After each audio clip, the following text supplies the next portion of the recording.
আমরা অজু ভঙ্গের কারণ জানি, নামাজ ভঙ্গের কারণ জানি, আমরা এটাও জানি যে কি কি কাজ করলে রোজা ভঙ্গ হয়ে যায়।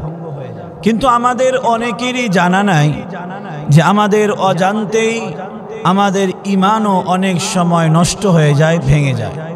আজকে আমরা কোরআন এবং হাদিসের আলোকে 10টি বিষয় জানব যে ঈমান ভঙ্গের 10টি কারণ আজকে আমরা কোরআন এবং হাদিসের আলোক থেকে জেনে নেব ইনশাআল্লাহ তাআলা।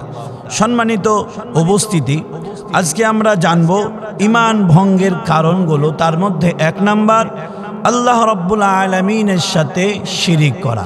আল্লাহ রাব্বুল আলামিন সূরা নিসার 48 নম্বর আয়াতের মধ্যে বলেন, ইন্নাল্লাহা লা ইয়াগফিরু আন ইউশরাকা বিহি ওয়া ইয়াগফিরু মা দুনা যালিকা লিমান ইয়াশা ওয়া মান ইউশরিক বিল্লাহি ফাকাদ ইফতারা ইসমান আযীমা। আল্লাহ রাব্বুল আলামিন বলে, নিশ্চয় আল্লাহ তার সঙ্গে শিরিককারীকে কখনো পছন্দ করেন না। আল্লাহ রাব্বুল আলামিন তার সাথে যে শিরিক করে, আল্লাহ রাব্বুল আলামিনের সাথে যে অংশীদারিত্ব সাব্যস্ত করেন, আল্লাহ রাব্বুল আলামিন বলে আমি আল্লাহ তাকে কখনো ক্ষমা করব না। আমরা হয়তো অনেকেই নিজেকে মুসলমান দাবি করি, কিন্তু আপনি আমি অজান্তে আল্লাহ রাব্বুল আলামিনের সাথে অনেক সময় শিরিক করি। তার উদাহরণগুলোর মধ্যে একটা এই রকম যে আল্লাহ রাব্বুল আলামিনের পয়গম্বর মুহাম্মদুর রাসূলুল্লাহ সাল্লাল্লাহু আলাইহি ওয়াসাল্লাম হাদিস শরীফের মধ্যে বলেছেন, হে আমার উম্মতেরা, আল্লাহ ছাড়া তোমরা কারো নামে কসম করবা না, কারণ আল্লাহ ছাড়া যদি কারো নামে তোমরা কসম করো সেটা শিরিক হয়ে যায়, আর শিরিকের গুনাহ আল্লাহ রাব্বুল আলামিন কখনো ক্ষমা করবে না। শুধু তা নয়, আপনি আমি নিজেকে মুসলমান দাবি করি, মাথায় লম্বা টুপি পরিধান করি, 5 ওয়াক্ত নামাজ কালামও আদায় করি, কিন্তু দুঃখ আর পরিতাপের বিষয় আল্লাহ রাব্বুল আলামিন কখনো পছন্দ করে না যে তার বান্দা তাকে ছাড়া কারো সামনে মাথা নত করবে। কিন্তু আমাদের সমাজে, আমাদের দেশে একদল মানুষ এমন আছে যারা আল্লাহর সামনেও মাথা নত করে, আবার কবরে গিয়েও সিজদা দেয়। এটা হচ্ছে শিরিক। আল্লাহ রাব্বুল আলামিনের সাথে শিরিক করা, যে আল্লাহ রাব্বুল আলামিন ছাড়া কারো পায়ে, কারো কবরে যদি আপনি আমি সিজদা দিই, তাহলে আপনার আমার ঈমান ভেঙে যাবে, ঈমান নষ্ট হয়ে যাবে। দ্বিতীয় কারণ, দিন থেকে ফিরে যাওয়া।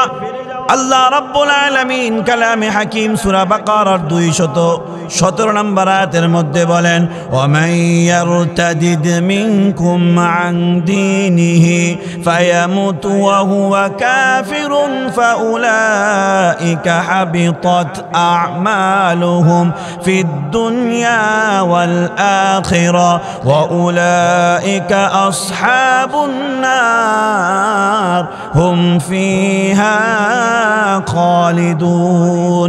আল্লাহ রাব্বুল আলামিন বলে, তোমাদের মধ্যে কেউ যদি দিন থেকে ফিরে যায় অতঃপর কাফের অবস্থায় মারা যায়, তাহলে তার দুনিয়া আখিরাত উভয় জগতের আমল নষ্ট হয়ে যায়। আল্লাহ রাব্বুল আলামিন বলে তার ঠিকানা জাহান্নাম। আপনি আমি যারা দিন ত্যাগ করে, যারা মুসলমান থেকে অন্য ধর্মকে অনুসরণ করে, নিজেদের আকীদার মধ্যে অন্য ধর্মকে লালন করে, আল্লাহ রাব্বুল আলামিন বলে তারা জাহান্নামী। এরপরে আসি 3 নাম্বার কারণ, কোরআন বা রাসূলের কোনো বিষয়ে সন্দিহান মনে করা। কোরআন থেকে সন্দিহান মনে করা, রাসূলের হাদিস নিয়ে সন্দিহান মনে করলেও আপনার আমার ঈমান ভঙ্গ হয়ে যাবে। আল্লাহ রাব্বুল আলামিন সূরা নিসার 150 এবং 51 নম্বর আয়াতের মধ্যে বলেন, ইন্নাল্লাযীনা ইয়াকফুরুনা বিল্লাহি ওয়া রুসুলিহি ويريدون أن يفرقوا بين الله ورسله ويقولون نؤمن ببعض ونكفر ببعض। আল্লাহ রাব্বুল আলামিন আয়াতের মধ্যে বলে, যারা আল্লাহ ও তার রাসূলদের অস্বীকার করে এবং চায় আল্লাহ ও তার রাসূলের মাঝে পার্থক্য করতে, এবং বলে আমরা কিছুতে বিশ্বাস করি আর কিছু বিশ্বাস করি না, আল্লাহ রাব্বুল আলামিন বলে তারা প্রকৃত কাফের। কাফের। আপনি আমি মুসলমান, কিন্তু আল্লাহ রাব্বুল আলামিনের আয়াতের কোরআনুল কারীমের কিছু বিষয়কে মানি, রাসূলের হাদিসের কিছু বিষয়কে মানি, তাহলে আল্লাহ রাব্বুল আলামিন বলে সেই ব্যক্তি কাফের হয়ে যায়। এবার আসি 4 নাম্বার, আল্লাহর রাসূল সাল্লাল্লাহু আলাইহি ওয়াসাল্লাম ও ইসলাম নিয়ে ঠাট্টা মশকরা করা। আল্লাহ রাব্বুল আলামিন সূরা তাওবার 65 এবং 66 নাম্বার আয়াতের মধ্যে বলেন, যারা ইসলামকে নিয়ে রাসূলকে নিয়ে ঠাট্টা করে তাদের ঈমান ভঙ্গ হয়ে যায়। আল্লাহ রাব্বুল আলামিন বলেন, কুল আবিল্লাহি ওয়া আয়াতিহি ওয়া রাসূলিহি কুনতুম তাস্তাহজিউন। আল্লাহ রাব্বুল আলামিন বলে, যারা ইসলাম এবং রাসূলকে নিয়ে ঠাট্টা করে তাদের ঈমান নষ্ট হয়ে যায়। আপনি আমি, আমাদের সমাজে অনেক মানুষ আছে যারা আলেম ওলামাকে নিয়ে, টুপিকে নিয়ে, পর্দাকে নিয়ে ঠাট্টা করে। এই সমস্ত মানুষগুলোর ঈমান যে কখন নষ্ট হয়ে গিয়েছে তারা নিজেরাও জানে না। এরপরে আসুন 5 নাম্বার, আল্লাহর আইনকে বাতিল মনে করে মানব রচিত আইনকে সঠিক মনে করা। আল্লাহ রাব্বুল আলামিন সূরা মাইদার 44 নম্বর আয়াতের মধ্যে বলেন, ওয়ামান লাম ইয়াহকুম বিমা আনজালাল্লাহু ফাউলাইকা হুমুল কাফিরুন। যারা আল্লাহর নাজিলকৃত বিধান অনুযায়ী হুকুম দেয় না তারা নিঃসন্দেহে কাফের। আপনার আমার সমাজে, আমাদের দেশের মধ্যে অনেক মানুষ আছে এরকম যারা সরাসরি পর্দা নিয়ে ঠাট্টা করে। কোরআনের আইন বাস্তবায়ন হোক এই বিষয় আসলেই তারা বলে কোরআনে রাজনীতি নাই, কোরআন অনুপাতে দেশ পরিচালনা করার কোনো কথা কোরআনে নাই। সম্মানিত উপস্থিতি, এই সমস্ত কথাগুলো যারা বলে, এই সমস্ত মানুষগুলোকে যারা অনুসরণ করে তারাও কাফের, যারা অনুসরণ করে তারাও কাফের বলেছেন আল্লাহ। 6 নম্বর কারণ ঈমান ভঙ্গ হওয়ার, জাদু করা বা জাদুতে বিশ্বাস করা।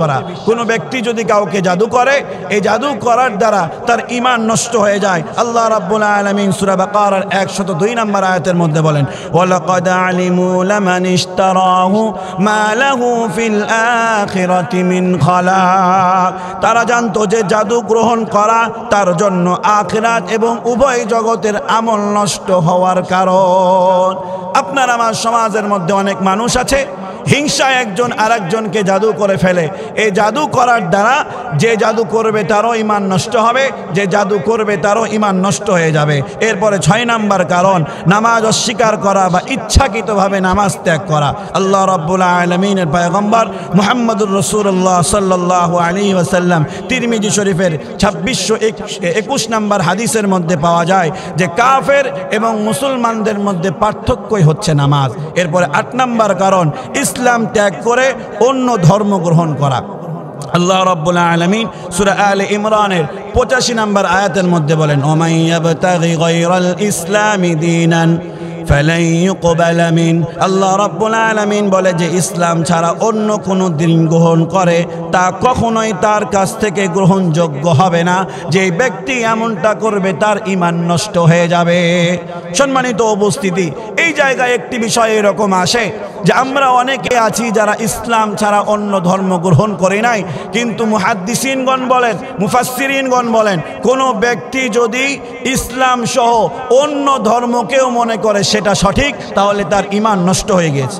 এরপরে 9 নাম্বার কারণ, ইসলাম বিষয় নিয়ে ব্যঙ্গ করা, মজা করা। সূরা তাওবার 66 নাম্বার আয়াতের মধ্যে আল্লাহ রাব্বুল আলামিন বলেছেন যে যারা ইসলামকে নিয়ে ব্যঙ্গ করে অথবা ইসলামের হুকুম পালন করতে গিয়ে অজুহাত দেখায়, এই সমস্ত মানুষগুলোর ঈমান নষ্ট হয়ে যায়।